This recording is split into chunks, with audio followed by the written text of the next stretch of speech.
رؤيا جديدة من رؤى آخر الزمان عن الإمام عليه السلام وعن الزهريين، تبدو في ظاهرها من أسهل وأبسط الرؤى، ولكن في الحقيقة هي من أصعب الرؤى على الإطلاق. فإليكم الرؤيا وإليكم تفسيرها. بسم الله الرحمن الرحيم. الحمد لله والصلاة والسلام على نبينا محمد وعلى آله وصحبه أجمعين. حياكم الله أعزائي المتابعين والمتابعات أينما كنتم. رؤيا اليوم هي لإحدى الأخوات بتاريخ 20/6/2024. تقول أختنا الرائية: رأيت خيرا أن أشخاصا. هناك طبعا فرق بين عندما نجد رؤيا أو تكتب الرؤيا كلمة شخص أو أشخاصا، هناك فرق في كثير من الرؤى. رأيت أشخاصا نادوني لكي أحضر ولادة طفل، كان الطفل بدون أم وكأنه ولد من نور، وكانت جنود تحرس المكان.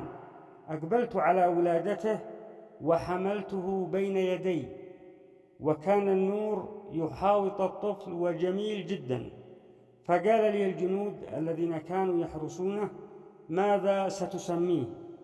قلت لهم: سأسميه إسلام، لكي يكون مزدهرا، وبعصره سوف يكون خيرا وبركة كثيرة. بعدين رحت بالطفل وأنا حاضنته وكثير مبسوطة فيه. كنت ذاهبة لأعطي الطفل لامرأة اسمها نبية، كان لا تلد، وأردت أن يتربى تحت كنفها ولكي يسر قلبها أيضا. دخلت على مجموعة نساء وهي جالسة وسطهم، فسألتني النساء: ماذا أسميتيه؟ قلت لهن: أسميته الإسلام. فأعرب بعضهن عن قلقهن وحيرتهن، وقلنا: يا ريت سميتيه جود أو اسم آخر ولم تسميه إسلام، فأنت تعرفين حال الإسلام الآن. فجاوبتهن قائلة: سميته الإسلام لكي لا يعود الإسلام غريبا ويكون عصرا مزدهرا. فضحكت نبية وقالت لي: معك حق، ولقد أخذت الإذن للتصرف في الاسم، وأنا أحببت الاسم كثيرا، وإن شاء الله يكبر ويزدهر، والله شهيد على ما أقول. انتهت هذه الرؤيا. رغم أن هذه الرؤيا أيها الأخوة والأخوات موزونة بوزن عجيب، موزونة بوزن رقمي عجيب جدا، عندما نبحث في هذه الرؤيا في حروفها وكلماتها ورموزها، وكلمة كلمة أو جملة جملة أو رمز رمز، نجد أنه مطابق، ونجد التفسير في القرآن الكريم بسرعة، حتى أن عدد كلمات هذه الرؤيا 168 كلمة. ونبدأ العد أو يتم بدء العد من كلمة أشخاصا، هكذا في كل الرؤى، لأن كلمة رأيت، وأحيانا يأتي بعد كلمة رأيت بعض الكلمات تكتب، هذه لا تحسب. وراجعوا الآية رقم 4 في سورة يوسف، عدوا كلماتها وحروفها، ستجدوا أن هذه أو هناك قانون كيف يتم احتساب الكلمات أو معرفة أي رؤية. رغم هذا كله أقول: إن صدقت هذه الرؤيا فتفسيرها وبالله التوفيق. الرؤيا في ظاهرها تبدو سهلة جدا وقد تبدو واضحة، ولكن عندما نتعمق فيها نجد أنها أو وجدت أنها من أصعب الرؤى التي وصلت إلي. وهذه هي الحقيقة، لأن هذه الرؤيا كل ما جاء فيها هي أشياء باطنة، تشير إلى أشياء باطنة قد يكون الجميع إلا من علمه الله، أو جميعنا لا نعلم عن هذه الأشياء إلا مثل ما يقول أقل من قطرة في ذلك المحيط، محيط العلم، ونسأل من الله أن يعلمنا. أخبرتكم أن كل ما فيها، سواء الطفل أو الامرأة التي اسمها نبية أو الرائية، هي مجرد رمز، أو تلك النساء، كلها رموز باطنة لأشياء حقيقية وأشياء مرتبطة بالناس أو بالبشر أو بكل مكلف لا نعلم عنها إلا القليل، حتى لا تضيع المعلومة وقد تصل إليكم بشكل غير صحيح. أبدأ لكم بالتفسير الظاهر لهذه الرؤية، وهو التفسير السهل. الرؤية تشير إلى الإمام عليه السلام، تشير إلى اقتراب إصلاح الإمام، أو إصلاح الإمام باد قريب جدا. الطفل يشير إلى الإمام المهدي عليه السلام، مجرد رمز للإمام. والرائية حضورها ونادوها الأشخاص طبعا هو رمز لجند من جنود الله، ملائكة أو روح من أمر الله، المهم أنهم مرسلون ومكلفون بتلك المهمة. وتشير إلى أن الرائية سوف ترى رؤى، وسوف تشهد ظهور الإمام، وسوف يؤتيها الله رؤى وترى رؤى عن الإمام عليه السلام. وجاء في هذه الرؤيا أنه أذن لها بالتصرف بالاسم. هذا الرمز يشير إلى أنها فعلا سوف ترى رؤى كبيرة وعظيمة وفاصلة عن الإمام عليه السلام، لأن الاسم هو الذي يدل على الشخص أو على المسمى. الاسم هو الأساس في كل شيء. إن عرف الاسم عرفنا عنه الكثير، أو قد يكون من الخلق عرفنا منه الكثير أو أكثر الأشياء. نحن بشر وما أوتينا من العلم إلا قليلا، لا يصح. وهذا هو الحقيقة، أنه لا يوجد مخلوق أعطاه الله العلم كله، كل المخلوقات حتى جبريل عليه السلام. المهم أذن لها بالتصرف بالاسم، معناه أنها سترى رؤى فاصلة وسترى رؤى حقيقية وترشد إلى الإمام عليه السلام. ورغم هذا كله أريد أن أذكر وأعيد وأكرر، أذكر نفسي وأذكر جميع الأخوة والأخوات، رؤى آخر الزمان يستأنس بها ونأخذ منها المعلومات، وفعلا فيها معلومات لن نجدها في أي مكان آخر. فالرؤى الحق هي فعلا جزء، كما أخبرنا سيدنا محمد صلى الله عليه وسلم، جزء من 46 جزء من النبوة. ولكن يجب أن لا نتعمق كثيرا أبدا، ولا نتمسك إلا لأن علامات الإمام عليه السلام وعلامات ظهوره معروفة في السنة النبوية، وهذه الرؤى هي مبشرات. وكذلك لمن سيعرف بأمر الله من هو الإمام عليه السلام قبل أن يعرف.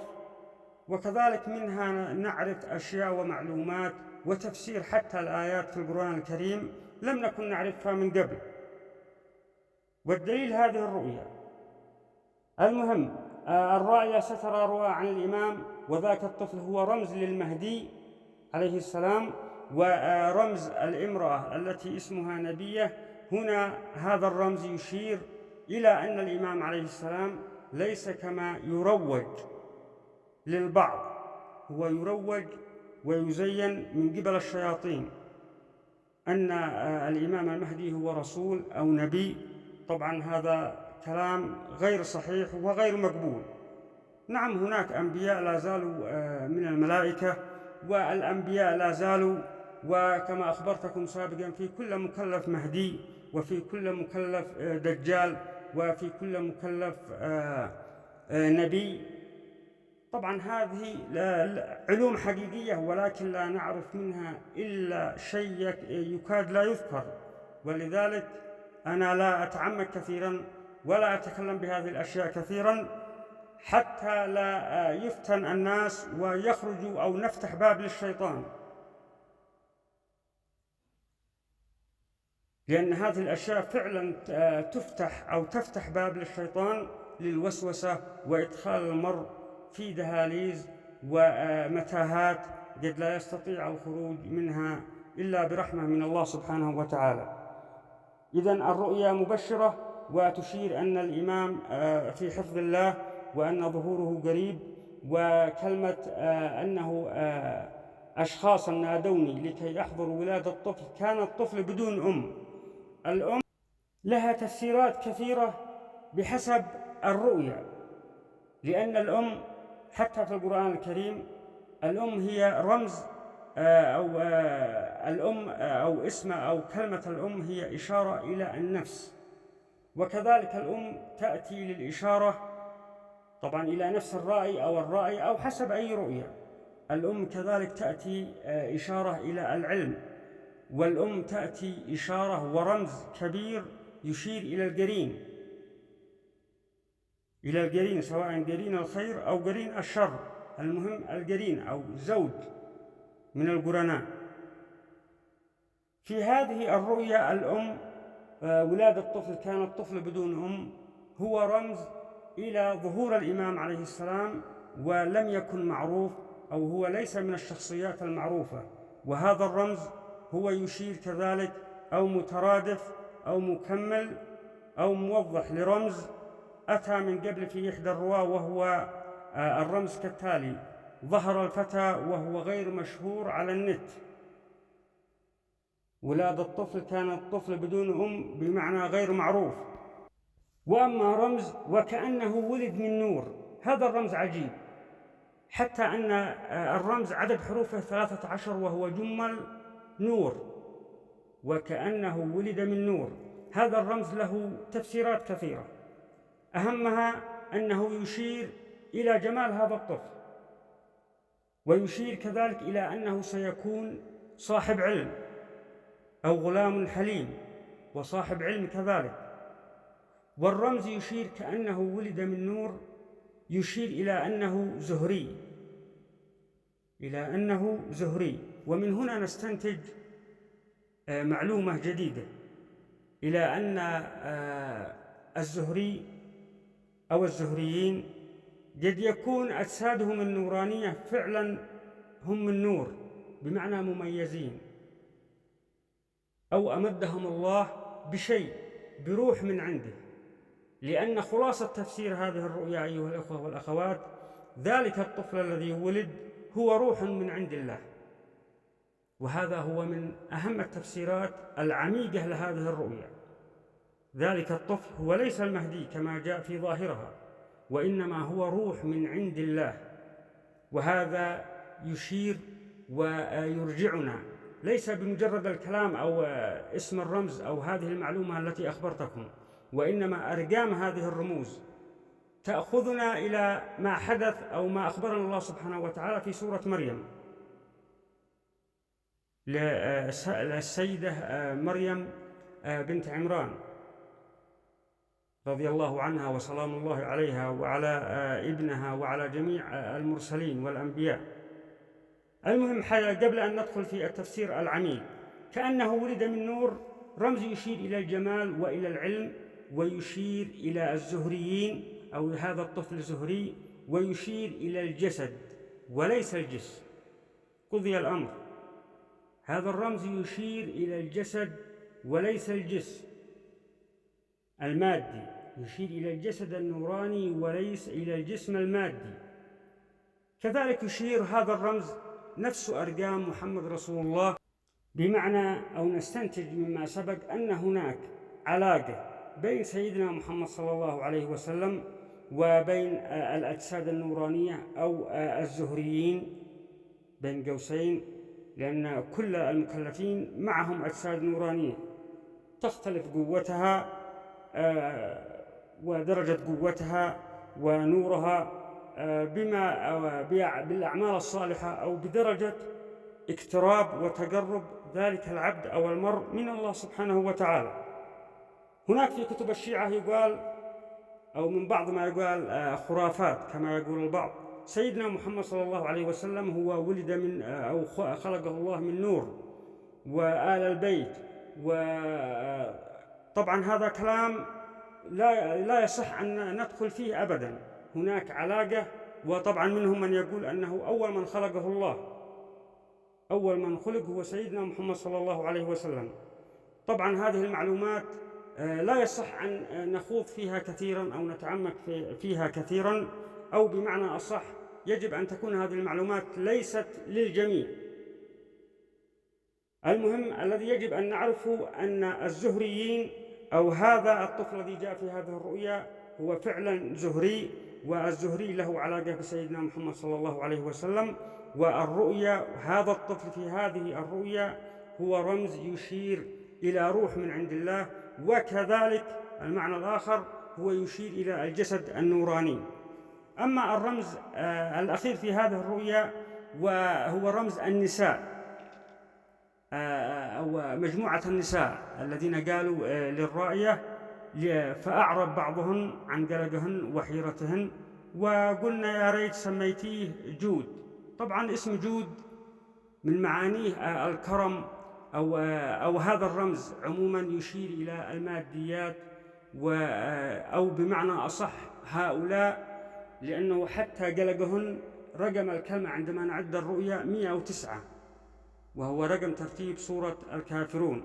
طبعا هذا الرقم هو من أهم أرقام الرشد والهداية والمدد من الله سبحانه وتعالى، بمعنى لا تعدوا أو أقصد لا تدخلوا في هذه العلوم، أو هذه العلوم ليست للجميع حقيقة، وهذا ليس فخر والله شاهد على ما أقول، ولكن أريد أن أوضح لكم أن هذه العلوم تؤتى من الله سبحانه وتعالى، ومن أراد أن يدخل فيها ويتعمق فقد يتيه أو يضيع في دهاليز هذه الأبواب والعلوم. المهم النساء هو إشارة إلى من يحاول إطفاء نور الله.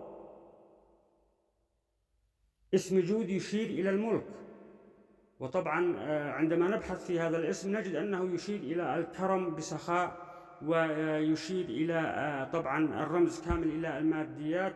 ولكن عندما نبحث في القرآن الكريم عن هذا الرمز نجد أن هناك آيات كثيرة تشير إليه، من ضمنها أعوذ بالله من الشيطان الرجيم: يريدون أن يطفئوا نور الله بأفواههم ويأبى الله إلا أن يتم نوره ولو كره الكافرون.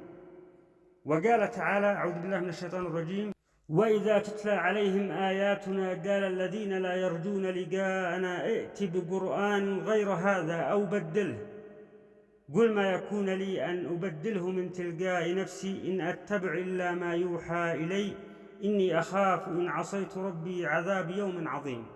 صدق الله العظيم.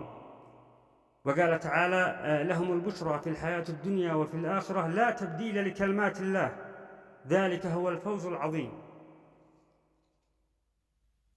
المهم أنه سبحان الله حتى كلمة فأعرب بعضهم، فأعرب هذه الكلمة تشير إلى الأعراب المنافقين الذين أخبر الله سبحانه وتعالى أن والأجدر أن لا يعلموا حدود ما أنزل الله على رسوله. وحتى أن رقم هذه الكلمة عندما نعد كلمات هذه الرؤيا رقمها 106، وهو رقم ترتيب سورة قريش. وأعيد وأذكر هذا الرقم كذلك 106 رقم ترتيب سورة قريش يشير فعلا إلى قريش، ولكن هذا الرقم هو من أهم أرقام المدد الإلهي لنا جميعا المكلفين. سورة قريش من أهم مفاتيح الأكفال.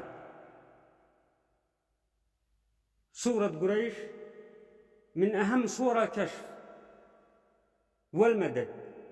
كذلك هذه الرؤيا تشير إلى استعادة الروح.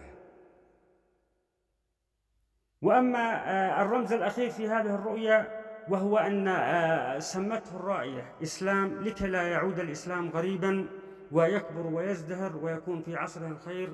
نعم، هنا إشارة إلى الإمام عليه السلام وإشارة إلى أن الإسلام بدأ يعود غريب فعلا، وهذا ما نراه وما نسمع عنه، هذا ما يراه الجميع. وهنا إشارة إلى اقتراب ظهور الإمام عليه السلام. وأما يكبر ويزدهر هنا إشارة إلى أن سن الرشد، وكذلك إشارة إلى العلم وأنه سيكون عالم، لأن رمز يزدهر معناها عالم.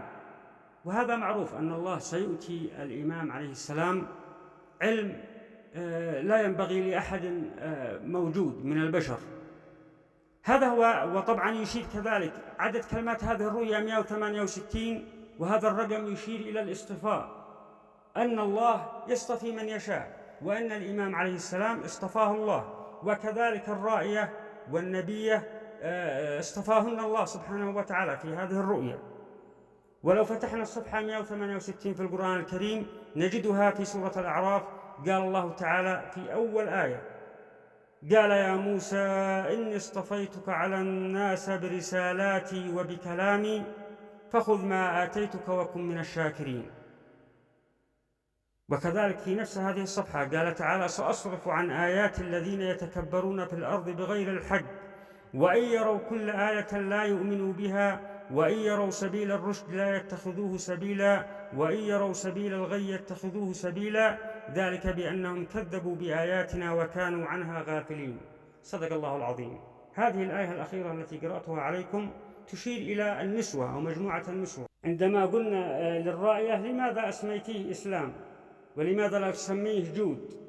فأنت تعرفي حال الإسلام اليوم، بمعنى فعلا محارب، ومن الصعب أن يظهر المسلمين. وكذلك الرؤيا تشير إلى ما سيحدث، وكذلك هذا الرمز يشير إلى ما يتم من جمع لمن يتكلم عن الإمام أو يمهد للإمام عليه السلام. هذا هو التفسير الظاهر لهذه الرؤيا. أما التفسير الباطن فالرؤيا عميقة جدا، وذلك الطفل هو ليس الإمام، وإنما هو فعلا مهدي، هو روح من عند الله الذي سيكون مع الإمام عليه السلام، ورمز نبيه هو رمز للإمام عليه السلام. نبيه هو رمز للإمام المهدي، وهذا الرمز أو هذا الاسم يشير إلى الورث الذي سيرثه الإمام عليه السلام.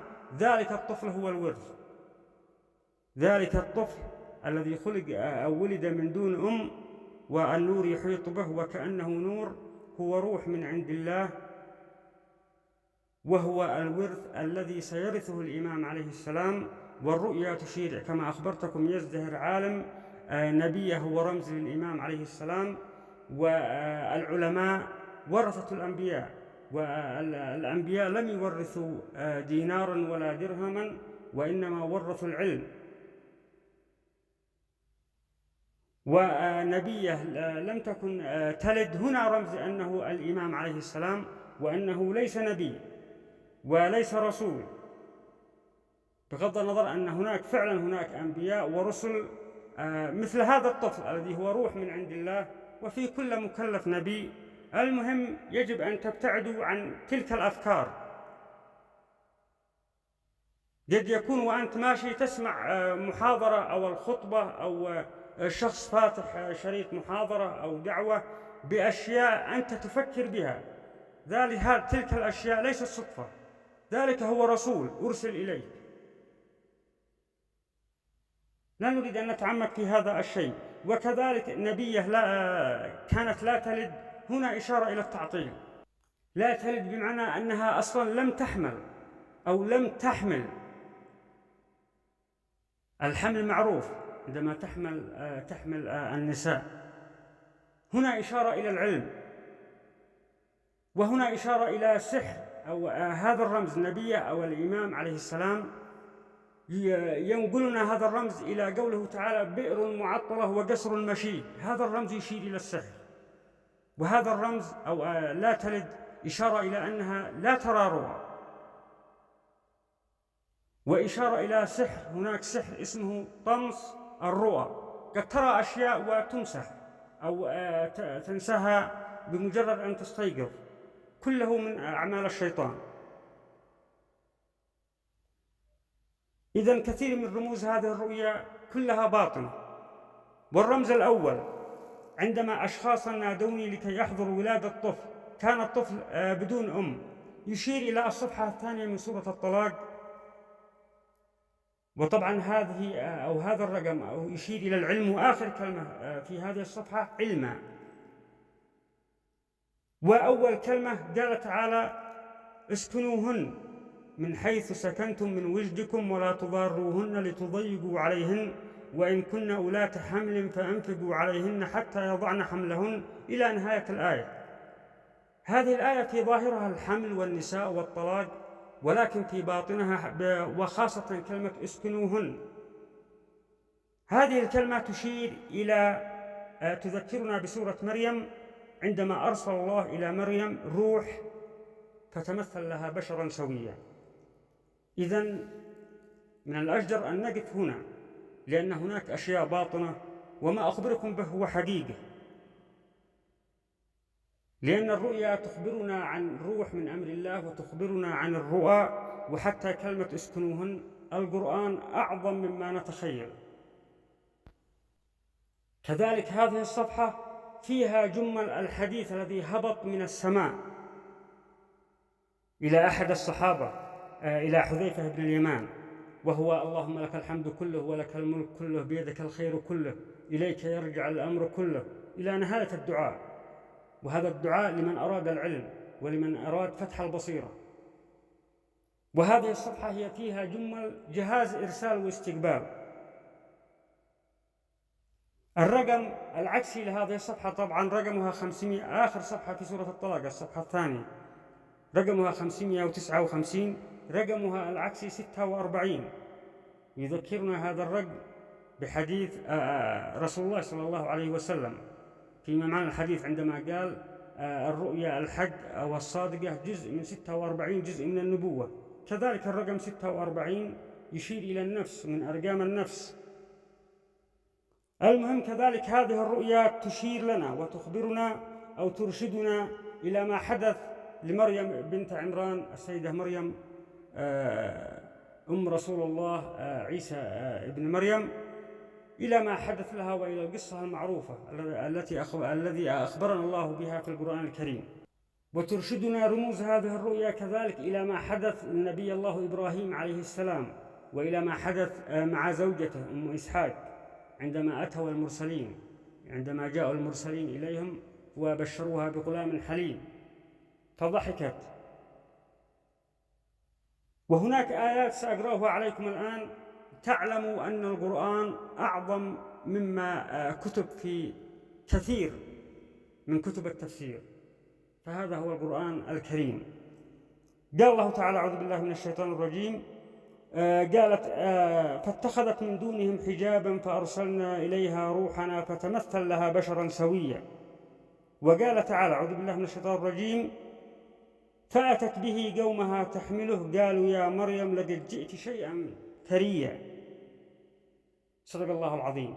نعم، الآيات معروفة وما حدث والقصة معروفة لدينا جميعا، ولكن الآن هذه الرموز تشير إلى هذه الآيات. إذن هناك أو القرآن الكريم فيه علوم لا نعرف منها إلا قطرة من محيط. معرفتنا تعتبر قطرة وجهلنا يعتبر محيط كبير. وقال تعالى: أعوذ بالله من الشيطان الرجيم. قالت: يا ويلتي ألد وأنا عجوز وهذا بعلي شيخا إن هذا لشيء عجيب. قالوا: أتعجبين من أمر الله رحمة الله وبركاته عليكم أهل البيت إنه حميد مجيد. والآية التي قبلها قال تعالى: وامرأته قائمة فضحكت فبشرناها بإسحاق ومن وراء إسحاق يعقوب. طبعا إسحاق ويعقوب، اللهم صل وسلم على سيدنا محمد وعلى جميع الأنبياء والرسل، هؤلاء يشيروا كذلك إلى الزهريين.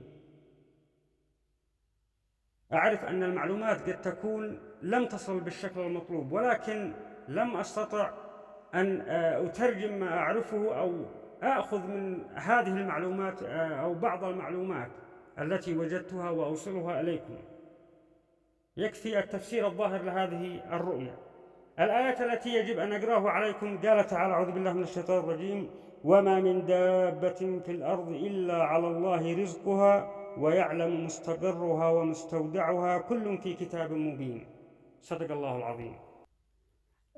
كلمة مستقرها ومستودعها في كتب التفسير، حتى هناك اختلاف في تفسير هذه الآية في الكلمتين مستقرها ومستودعها. اختلف العلماء وكبار المفسرين، ولم أجد إلا في أحد التفسيرات، لأن هناك تفسيرات كثيرة يقال في كتب التفسير عن ابن عباس رضي الله عنه قال أن مستقرها هي بطون النساء أو رحم المرأة، ومستودعها هو بطون الأرض أو بطن الأرض وقت الموت. وهناك تفسير أو كتب أخرى مكتوب فيها عن ابن عباس رضي الله عنه قال أن مستقرها هو بطون أو رحم المرأة أو النساء، ومستودعها عند الرحمن، بمعنى الله أعلم.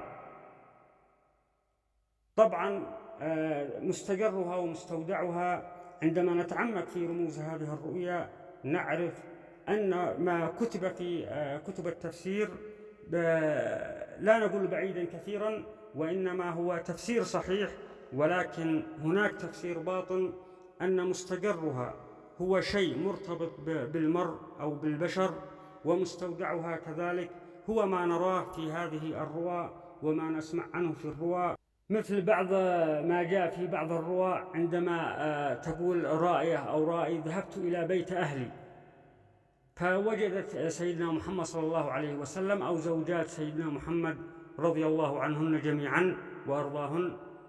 هذا من معاني تفسير مستودعها. وكذلك كما جاء أخبرتكم سابقا عن نجمة محمد، هذا من ضمن مستودعها.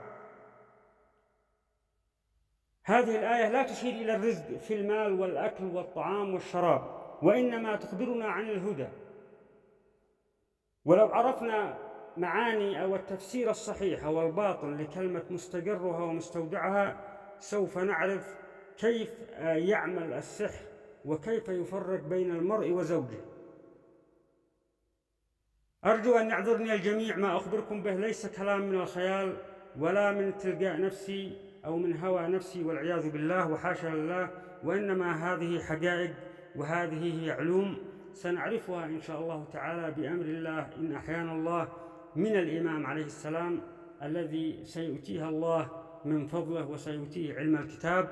هذه هي الرؤيا وهذا هو تفسيرها. طبعا اعذروني على عدم تنسيق المعلومات، ولكن أي أخ أو أخت مركز أو منصت بقلبه قبل أذنيه سيعرف أو تصل إليها المعلومات بالشكل المطلوب. هذا ما أخبركم به هو يعتبر بداية الطريق أو أرشدكم إلى الباب، ومن أراد العلم والبحث فعليه هو البحث. من يبحث عن العلم أنا أقرب لكم المسافات وأرشدكم إلى الباب، وأنتم عليكم أن تدخلوا من ذلك الباب، وكل شيء هو بأمر الله، والله هو المعطي والله هو الوهاب. ربنا آتنا من لدنك رحمة وهيئ لنا من أمرنا رشدا، وإلى لقاء آخر إن شاء الله، والسلام عليكم ورحمة الله.